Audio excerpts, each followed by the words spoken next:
स्वातंत्र्यपूर्व काळापासून शिक्षणाचे दीप तेवत ठेवणाऱ्या येळूर गावचे कौतुक करताना राष्ट्रवादी काँग्रेसचे अध्यक्ष आणि माजी केंद्रीय मंत्री शरद पवार यांनी येळूर ही लढवयांची भूमी असल्याचे गौरवोद्गार काढले।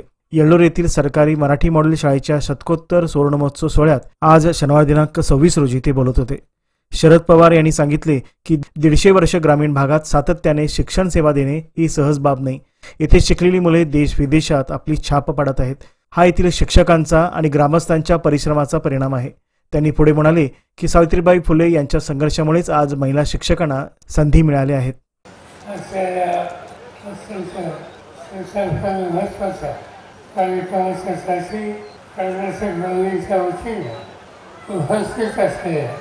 महिला आणि बालकल्याण मंत्री श्रीमती लक्ष्मीताई हिंबाळकर आज या ठिकाणी उपस्थित असलेले आणि छत्रपती शिवाजी महाराज यांच्या पुतळ्याचं त्यांनी पूजन केलं। शिक्षणाच्या क्षेत्रामध्ये कर्नाटकामध्ये त्यांनी क्रांती केली। त्यांचे सरकारी डॉक्टर भावाकर कोळे, तुकाराम बँकेचे चेअरमन प्रकाश पारवळे, विठ्ठलराव हलगेकर, खानापूरचे आमदार या ठिकाणी उपस्थित असलेले आमचे जुने सरकारी माननीय अमित देसाई व्यासपीठाचे सगळे अन्य सरकारी कार्यक्रमाचे अध्यक्ष या संस्थेला 150 वर्षांपेक्षा अधिक काळ शैक्षणिक क्षेत्रामध्ये सेवा करण्याची संधी मिळाली आणि तुम्हा लोकांच्या सदिच्छा त्यांच्या भाषेत 150 वर्ष सातत्याने ग्रामीण भागामध्ये शैक्षणिक सेवा देणं ही काही साधी गोष्ट।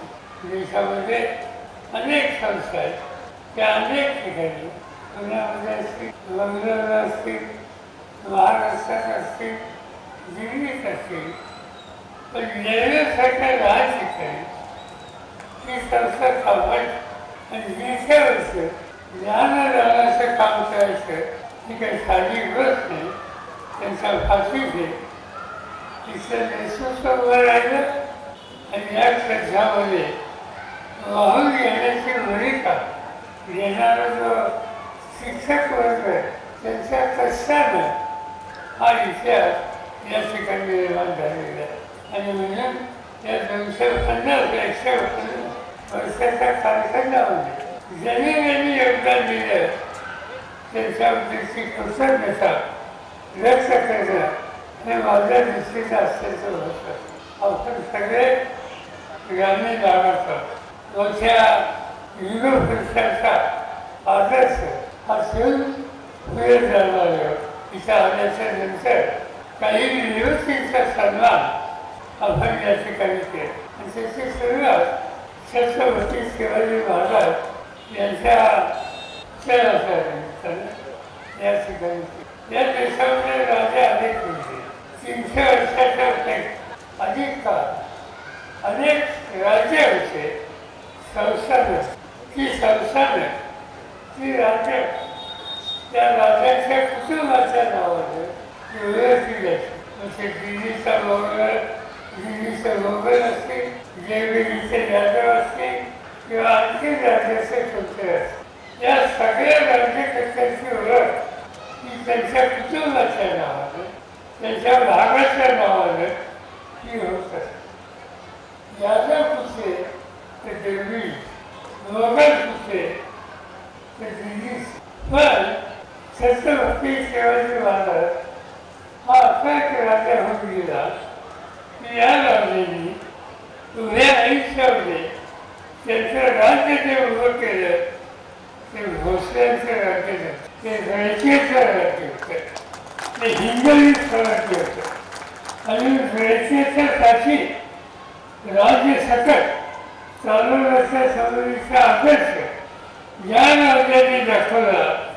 त्याच्यामध्ये शिवाजी महाराजांचा उल्लेख हा करावा लागेल आणि म्हणूनच देशाच्या कानाकोपऱ्यात कुठे आज शिवाजी महाराजांचं नाव आलं की लोक युगपुरुष म्हणून त्यांच्यासमोर नतमस्तक मला अतिशय आनंद इच्छा आल्यानंतर ही जी तुमची सरकारी मराठी माध्यम शाळा आज शतकोत्तर 16 नमस्कार झाले आणि त्याची जी प्रसिद्धी दिली त्याच्यामध्ये एका दलहत्याचा होतो हा कसा क्षण दिसतो आणि तो म्हणजे महात्मा ज्योतिराव फुले आणि त्यांचा पद. आज या दोघांच्या संबंधी प्रचंड इतिहास आहे. सावित्रीबाई स्त्री शिक्षणाच्या संबंधी त्यांनी काम सुरू केले. पुण्यातल्या नेहमी भागामध्ये पहिली मुलींची शाळा ही सावित्रीबाईंनी केली आणि त्या शाळेला त्या काळात शिक्षक मिळत नव्हते म्हणून स्वतः अध्ययन केलं आणि शिक्षिका म्हणून काम करत. त्या काळात समाजाचा एक विशिष्ट वर्ग मुलींच्या शिक्षणाचे विरोधी होता आणि सावित्रीबाई शाळेला निघाल्यानंतर त्यांच्यावर शिकायचा तसं की शेणचा या प्रकारे एक प्रकारचा त्यांचा हल्ला करत.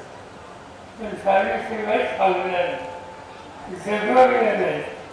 त्या शाळेत असताना नेसलेलं वस्त्र आणि हातामध्ये आणखी एक वस्त्र ते घेऊन जात असत.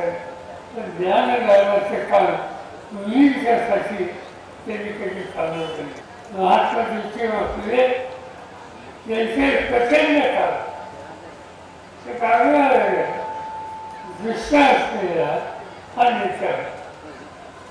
त्याचे एकच उदाहरण तुम्हाला सांगतो की त्या काळामध्ये इंग्रजांचे राज्य होते आणि इंग्रज राज्यकर्ता त्यांचं नाव होतं पंचमराव आणि पंचमरावने भारताला हे त्याचा निर्णय घेतला आणि त्यावेळेच्या सरकारने त्यांचं स्वागत त्यांची ओळख मुंबईला India gate gate of India तिच्या लागणार आणि त्याचं स्वागत करण्यासाठी ते गेट ऑफ इंडिया त्या ठिकाणी बांधले गेले. आम्ही मोतीच्या पंचमराव विचारले. अनेक अधिकारी त्यांचं स्वागताला होते आणि मागे एका कोपऱ्यामध्ये एक फेसा बांधलेला धोतर नसलेला जॅकेट घातलेला एक माणूस उभा होता आणि त्याच्या हातात एक कागद होता. जसे जसे पंचमराव त्याच्या रथाकडे निघाले तसं पोलिसांनी बाकीच्या लोकांना बाजूला केलं आणि ते त्या ग्रस्ताला सुद्धा बाजूला करायला निघाले. पंचमरावच्या लक्षात आले. त्यांना उत्सुक होतं की कोण व्यक्ती हातात कसं कागद घेऊन उभा आणि का उभा. ते सांगितलं त्यांच्या अधिकाऱ्याला त्या व्यक्तीला बाजूला करून बसतो. त्याच्या हातात काही निवेदन असेल तर ते मला द्या. त्या निवेदनात काय लिहिले ते मला समजून घे. त्याच्या हातात निवेदन घेतलं पंचमरावला दिलं आणि मराठी समजणाऱ्या एका अधिकाऱ्याने त्याचं भाषांतर तर पंचमरावला करून सांगितलं. त्या निवेदनात काय होतं त्या राज्यामध्ये दुष्काळ. या दुष्काळाला हा सगळा भाग शिकवले असेल, निखाणे असेल, जत असेल, आसपाडी असेल, सातारा असेल, या सगळ्या भागामध्ये दुष्काळ असतात आणि त्यावेळेस इंग्रज सरकारने लोकांना जगण्यासाठी काहीतरी काम दिलं पाहिजे म्हणून खडी होण्याचे काम दिले. तर जंगलापासून खडी होण्याची आणि नैसर्गिक खडी रस्त्यासाठी हे काम केले. त्या निवेदनामध्ये त्या ग्रस्तांनी हे म्हणले असतं की दुष्काळ ही निसर्गाची अवकृपा याला आमचा दोष नाही. लोकांना जगवण्यासाठी तुम्ही खरी होण्याचं काम घेता त्याऐवजी तुम्ही या भागात जो पाऊस करतो त्याचा सेम नसेल हा वाचवण्यासाठी शासन सराव आले आणि त्यासाठी लोकांना काम दिले तर त्या शासन सरावामध्ये पाणी साचले विहिरीचं पाणी पातळी वाढेल आणि शेतीला पाण्याचा प्रश्न. दुसरी मागणी त्यांनी केली की आम्हाला शासन तलावाची जशी आमची आग्रहाची मागणी आहे तसा शेतीला जोडधंदा पाहिजे आणि तो जोडधंदा दुधाचे दुसरा असत नाही. तर आमच्याकडे 4 गाडी तेच बैल याच्यामुळे नवीन जात तयार होत नाही आणि म्हणून विरासत नाही वरून पाठवावं आणि संकलित नवीन जात तयार करावी की जेणेकरून दुधाच्या अधिक उत्पन्न हे त्या ठिकाणी घेतलं. आणि तिसरी गोष्ट त्यांनी सांगितली की सगळी फळीक लावली तर फळीक जमिनीवर तुम्ही झाडं लावायचा कार्यक्रम घ्या. या 3 गोष्टी केल्या आणि ते यशस्वी झाल्या तर दुष्काळाचे संकट असून तिथला शेतकरी वाचेल आणि म्हणून अशा प्रकारची मागणी त्या ग्रस्तांनी केली आणि त्या ग्रस्ताचं नाव ज्योतिराव फुले. महात्मा ज्योतिराव फुलेने जो विचार केला तुम्ही लक्षामध्ये घ्या की 1800 सालात बाजार सराव शासन सराव सुट्टी देणं देशाविचार संकटित गाय तिची निर्मिती देशाविचार आणि माळावर झाडं लावून एकत्र चित्र बनण्याच्या संधी पर्यावरणाला मदत करण्यासाठी उपयुक्ताचा निकाल घ्यावा ही सांगण्याची भूमिका माझ्या होते. एक प्रकारची वैज्ञानिक दृष्टी ही महात्मा फुलेंना आणि म्हणून तिथं महात्मा फुले आणि ज्योतिबा सावित्रीबाई या दोघांचे पुस्तक दाखवले माझ्या होते. हे आदर्श आपण कायम आपल्या सगळ्यांच्या समोर ठेवलेच पाहिजे एवढंच त्या ठिकाणी करतो. मला आनंद आहे की येणूरला मला येतात याच्या आधी 2-3 मी आलो होतो. सगळं सांगायचं म्हणजे त्यावेळेला एकीकडे समितीच्या चळवळीमध्ये जी काही गावं असली महत्वाची त्याच्यामध्ये योगदान देणारं एक गाव. त्यानिमित्ताने माझ्या तक्रारचं झालं पण मला एक गोष्ट इथे असं तिथं भाषाचं पीक फार चांगले घेतात आणि नेहरूचा भात हा इतर भाषापेक्षा वेगळा भात. हा भात चांगला अधिक चांगला आहे आणि हे मी आल्याचा अनुभव आहे. त्याच्याबरोबर साधिक तिचा आल्याचा आनंद झाला. आजचा हा कार्यक्रम शिक्षण क्षेत्रातल्या संस्थेचा उद्देश आहे. नेहमीचा आणखी एक गोष्ट आहे तिथं सैनिक जसे जे असेल तसे घरची शिक्षक जर माझी खात्री आहे की सकाळी 7 वाजता गावाच्या मध्यभागी तुम्ही उभा राहिल्या आणि वर्षाची गुरुजी बाहेर या म्हणलं तर अनेक घराचे गुरुजी बाहेर इतके शिक्षक या ठिकाणी ते शिक्षकांचं गाव आणि म्हणून त्याचं नाव घेतील तेव्हापासूनचं आहे. या गावामध्ये अनेक चांगल्या गोष्टी घडल्या इतिहास घडल्या त्यासाठी अनेकांनी कष्ट केले. असं तर सावंतराव देसाई त्यांचं राष्ट्रगीत नावाचं पुस्तक होतं आणि त्याच्यावर जनतेमध्ये जागृती करण्याच्या संबंधीचं काम त्यांनी उभा आयुष्य केले. सरकारी संस्था इथं आमचे जे प्रकाश बंगारेचं बसले त्यांची संस्था माझ्या वर्षी सामाजिक देशाची कामगिरी होती. या शैक्षणिक संस्था या सरकारी संस्था सामाजिक देशांनी काढली. हे ऐतिहासिक सत्य आणि असं काम करणारे निश्चित ठिकाणी प्रशासन पाटील आणि लढले आहेत हे दोघांनी माझ्याबरोबर विधानसभेत काम केले. ते इतर विधानसभेत होते, मी तिकडे विधानसभेत होते. माझा स्वतःचा विधानसभा, लोकसभा, राज्यसभा आणि विधान परिषद याच्यात फार कार्य केलं. मला आश्चर्य होते की माझा एकत्र कार्य विधानसभा, लोकसभा, राज्यसभा, विधान परिषद याची माझी सुरुवात 1967 साली झाली आणि 67 सालापासून आजपर्यंत 57 वर्ष लोकांनी मला सतत निवडून दिले.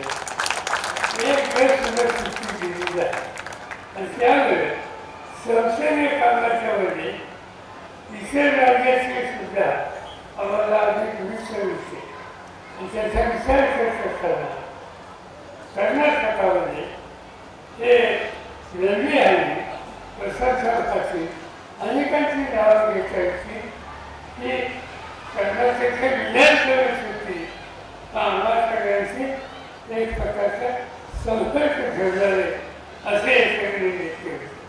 आणि त्यामुळे आज मला टीका आल्याच्या नंतर त्यांची आठवण म्हणून ते स्वाभाविक आहे. मी काही अधिक बोलून आपल्या सगळ्याचं वेगळीच आहे.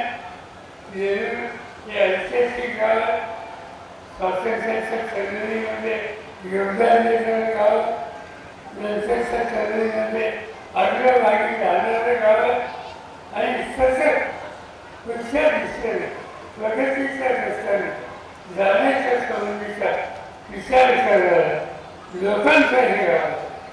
त्यामुळे कितीही शिक्षण संस्था 150 सातत्याने ज्ञानदानाचं काम करते. त्याचं वैशिष्ट्य आहे. त्याच्यासाठी तुम्हा सगळ्यांचं आणि या संस्थेला ज्यांनी योगदान दिले त्या सगळ्यांचं मी जाहीर अभिनंदन करतो. माझे 2 शब्द विशेष करतो. या समारंभात कर्नाटकाच्या महिला व बाल विकास मंत्री लक्ष्मी हेब्बाळकर, आमदार विठ्ठल हलगेकर, विधान परिषद सदस्य चंद्रराज हाटीहोळी, केएलई संस्थेचे कार्याध्यक्ष डॉक्टर प्रभाकर कोरे, माजी आमदार अरविंद पाटील, महांतेश कवडगीमठ, महाराष्ट्र एकीकरण समितीचे प्रकाश मरघाळे, रमाकांत कोंडुस्कर, आर्यम चौगुले, मालोजी अष्टेकर आदी मान्यवर व्यासपीठावर उपस्थित होते. या कार्यक्रमात शाळेच्या माजी विद्यार्थ्यांच्या हस्ते मान्यवरांचा सत्कार करण्यात आला. खरं तर या देशामध्ये, या खंडप्राय देशामध्ये नवीन शैक्षणिक धोरण अवलंबित करता येईल का हा माझा प्रश्न आहे. एक शिक्षणामधला खंडप्राय देश आहे. प्रत्येक ठिकाणची येल्लोरची परिस्थिती आणि इतर ठिकाणची परिस्थिती तीच असणार नाही. नॉर्थ ईस्टमध्ये असणारी परिस्थिती असणार नाही. त्यामुळं न्यू एज्युकेशन पॉलिसी राबवत असताना काही गोष्टी आपल्याला करणं गरजेचं आहे. आता त्यावेळेची शैक्षणिक काय परिस्थिती होती? त्यावेळेला शाळा होत्या का? अगदी काही जण म्हणतील की त्यावेळेला शाळा नव्हती, कारण येल्लूर भागात पहिल्यांदा 1874ला शाळा सुरू झाली. पण प्रत्येक गावामध्ये व्यावहारिक जुजबी शिक्षण म्हणू शकणारे म्हणजे मोडी, बालबोध, लिहिणे वाचणे, थोडे व्यावहारिक गणित या शिक्षणाची व्यवस्था सरकारनं केली नसली तरी विशिष्ट पद्धतीने ती सर्वत्र असेल यात काही शंका नाही. आणि त्याला पूर्वीच्या काळामध्ये कदाचित जुने शिक्षक सांगतील की त्याला म्हणत असत तात्या पंतोजीच्या शाळा. 150 वर्षापूर्वी सुरू झालेली शाळा आणि या 150 वर्षानंतरचा हा कार्यक्रम मी विचार करत होतो बसल्या ठिकाणी. कारण मीच ज्यावेळी लहान होतो, माझ्या गावामध्ये शाळेला जात होतो, त्यावेळी अक्षरशः शिक्षक लोक शोधून शोधून मुलांना शाळेला घेऊन जात होते या म्हणून. 150 वर्षापूर्वी शाळा सुरू करायची आणि ती चालवायचं हे स्वप्न बघणं सुद्धा किती कठीण काम असेल. त्यावेळी त्यांनी स्वप्न बघितलं, ही शाळा उभा केली आणि 150 वर्षानंतर आपण येळूर गावामध्ये हा मोठा कार्यक्रम करतोय. आता शाळा, शिक्षण याचं महत्व प्रत्येक पालकांनाही माहित आहे आणि अतिशय काळजीनं सगळेजण त्याकडे वळलेले आहेत, त्या पद्धतीने वागत आहे. पण त्यावेळी बघितलेलं स्वप्न मला वाटतं राजस्थानच्या वाळवंटामध्ये गुलाबाचं फुल गार्डन बनवण्याचं स्वप्न बघितल्यासारखा प्रकार त्यावेळी शाळा उभा करण्याचा प्रयत्न म्हणजे तसा होता. तरी सुद्धा त्या पद्धतीने केलं आणि मला आनंदाने सांगायचं वाटतंय. पण 30-35 वर्ष येल्लूरची जत्रा, चांगलेश्वरीची जत्रा, कुस्तीचं मैदान आणि मी तिथं नाही असं कधी घडत नव्हतं. पण का कुणास ठाऊक राजकारणानं थोडंसं मला वेगळं केलं की काय त्याची खंत मी बोलून दाखवली होती. म्हणून की काय कुणास ठाऊक मला जबरदस्ती नाव घालून बोलून घेतले असे ना. पण आलोय मी काय झालं माझ्या घरात चाललोय, आपल्या लोकांच्यात चाललोय. येल्लूर गावचा कार्यक्रम, या कार्यक्रमाची भूमिका, या कार्यक्रमाबद्दल असलेली गावातल्या लोकांची आस्था, श्रद्धा, भक्ती, ते ज्या उद्देशाने हा कार्यक्रम करायला लागले आणि मी इथं येऊन वेगळं काही करणार आहे असं बी नाही. पण ज्या प्रेमानं, ज्या आपुलकीनं, तळमळीनं आम्हाला इथं बोलवलं त्या कार्यक्रमात सहभागी हे उभा करण्यामागे आमचं काहीच योगदान नाही. पण कमीत कमी जसं देश स्वतंत्र झाला आम्ही स्वातंत्र्य करण्यासाठी काहीच योगदान दिलं नाही. पण देश स्वतंत्र झाल्यानंतर कमीत कमी आता तरी त्या देशासाठी माझं काहीतरी कर्तव्य आहे याची जाणीव जरी ठेवलो तरी या मातीत जन्मलेल्याचं सार्थक होईल. तसं येल्लूरच्या बाजूला राहतो, येल्लूर गावाशी असलेलं एक आपुलकीचं नातं आहे ते जर जपायचं असेल तर कदाचित मी इथे येऊन हजेरी दिली तरी सुद्धा माझ्या जीवनाला अर्थ दिल्यासारखं होईल. सरकारी मराठी मॉडेल शाळा या शाळेचा शतकोत्तर महोत्सव म्हणजे 150 वर्ष पूर्ण झालेला एक शतकोत्तर सुवर्ण महोत्सव सोहळा येल्लूरमध्ये मोठ्या दिमाखात साजरा होत आहे. आणि या सोहळ्याला आपल्याला लाभलेले महाराष्ट्राचे माजी मुख्यमंत्री, त्याचबरोबर देशाचे केंद्रीय मंत्री, संरक्षण मंत्री शरदचंद्रजी पवार साहेब, त्याचबरोबर शोभायात्राचं जे उद्घाटन केलं ते या शाळेचे माजी विद्यार्थी दत्ताबाळ काकतकर, तसेच या कार्यक्रमाला उपस्थित राहिलेल्या महिला बाल कल्याण मंत्री लक्ष्मीताई हेब्बाळकर, त्याचबरोबर खानापूरचे आमदार माननीय विठ्ठलराव हलगेकर साहेब, तसेच विधान परिषद सदस्य चरणराज हट्टेवळी साहेब, प्रभाकर कोरे साहेब, मरगाळे साहेब, त्याचबरोबर मानतेश कवडगी मठ, रमाकांत कुंडुसकर साहेब, हे असे दिग्गज मान्यवर या ठिकाणी उपस्थित राहिले. थोडं उशिरा का असेना, नातं फार जुनं आहे. साहेबांना सांगितलं तुम्ही लोकप्रतिनिधी झाला, बेळगाव ग्रामीण मध्ये झाला, मात्र तुमचं आणि आमचं नातं तुम्ही सामान्य नागरिक या नातं नव्हतं आणि आज देखील तेही नातं तुमचं आमचं नातं असंच राहणार आहे. उशीर का होईना आपल्या ग्रामीण भागाचे माजी आमदार संजय पाटील साहेब, महत्वाचं या कार्यक्रमाला ज्यांची स्मरणिकेसह तसंच या कार्यक्रमाचे प्रमुख वक्ते म्हणून माणिकराव साळुंके साहेब या ठिकाणी उपस्थित राहिले. इतर मान्यवर शैक्षणिक क्षेत्रातील मान्यवर उपस्थित राहिले. शाळेचे माजी विद्यार्थी, ज्येष्ठ शिक्षक आणि या शाळेचे सर्व लहान थोर विद्यार्थी, त्याचबरोबर पत्रकार बंधू, तसेच तुम्ही सर्वजण या ठिकाणी उपस्थित राहिलात आणि या कार्यक्रमाची तुम्ही शोभा वाढवलात. त्याबद्दल आम्ही संयोजकांच्या वतीनं खरोखर मनापासून मी आभार मानतोय आणि या ठिकाणी थांबतोय. फक्त हे आभार फक्त या सत्रापुरतच आहे. याच्यानंतरचं सत्र जे आहे, जेवण झाल्यानंतर आपण दुसरं सत्र घेणार आहोत, एवढंच या ठिकाणी सांगतोय. जय हिंद. हा कार्यक्रम यशस्वीरित्या पार पाडण्यासाठी कार्यकारिणी मंडळाचे अध्यक्ष राजू महादेव पाटील, स्वागत अध्यक्ष एन.डी. गोरे, गौरव अध्यक्ष सतीश पाटील, बबन कोगजी, शिवाजी नांदुरकर, श्रीधर धामणेकर, ज्योतिबा उडकेकर, एसडीएमसी अध्यक्षा रूपा धामणेकर, मुख्याध्यापक राजेंद्र चलवादी, सहशिक्षिका सडेकर, याचबरोबर शतकोत्तर कमिटी, निधी कमिटी, स्मरणिका कमिटी, सहाय्यक कमिटी, एसडीएमसीचे सर्व सदस्य, माजी शिक्षक, माजी विद्यार्थी आणि ग्रामस्थ मोठ्या संख्येने उपस्थित होते.